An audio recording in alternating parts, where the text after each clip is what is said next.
10 heures ce matin-là dans les ateliers du lycée. Changement de tenue pour Emmanuelle, 18 ans. Sa filière, la logistique. Élève de première, elle prend son cours de conduite de chariot élévateur. Dans votre sens. Je prends la voiture.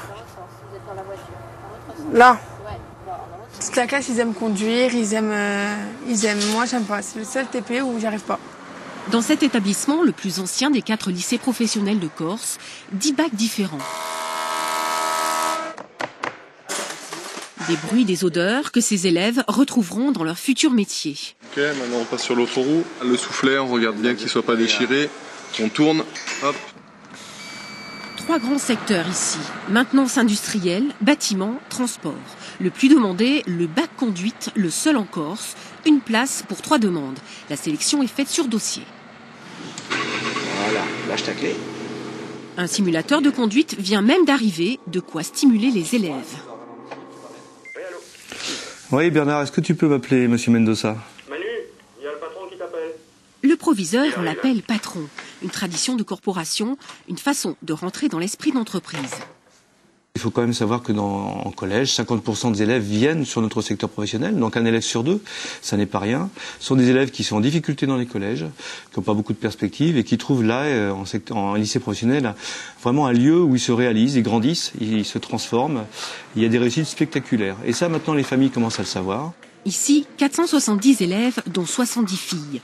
Emmanuelle ne sait pas trop quel métier choisir, comme la plupart des adolescents de son âge. J'ai fait les derniers exercices d'archi. Elle arrive de Bastia, après des années collège difficiles. Elle est interne. La vie au quotidien, c'est un peu dur et c'est difficile. Parce qu'on est loin de chez nous, on est loin de tout. Franchement, c'est une vie différente. Mais je sais qu'au bout de 3 ans, si j'ai mon bac, j'ai quelque chose, quoi. Je pars pas sans rien. Quand certains hésitent encore, Pierre-Paul, à 17 ans, lui, est ici par conviction et il a une idée en tête. Il veut être plombier solariste. C'est pour expandre l'économie solaire sur la Corse, puis avoir besoin de démaquisés pour faire des grands champs solaires. Et c'est un idéal, c'est un truc dont je rêve. Moi, la question, c'est avant même, c'est d'où vient l'eau. La section TISEC, technicien installation en système énergétique et climatique, est la vitrine du lycée. 200 000 € de nouveaux matériels, la filière énergétique, c'est à la mode. Pour ce professeur, les faire travailler sur des cas réels est primordial pour une bonne insertion dans la vie active.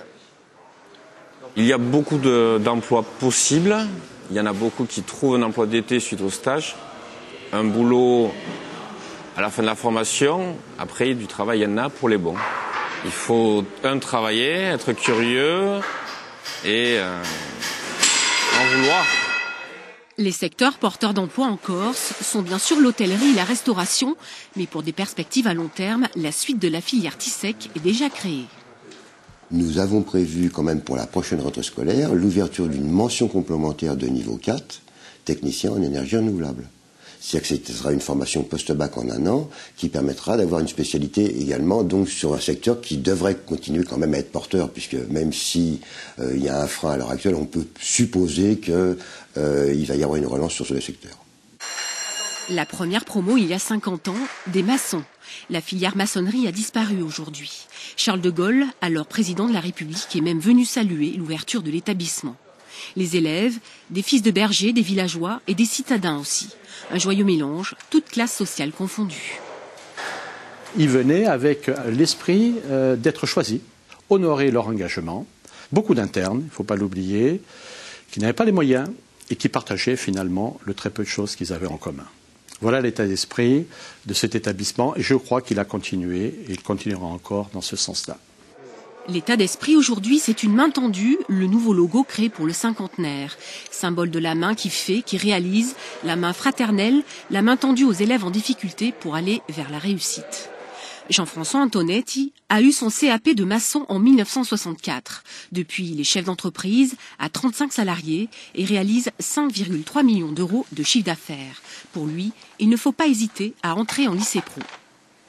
Non, je dis il faut y aller. Sur le marché, on a besoin d'employés qualifiés. Vous apprenez un métier.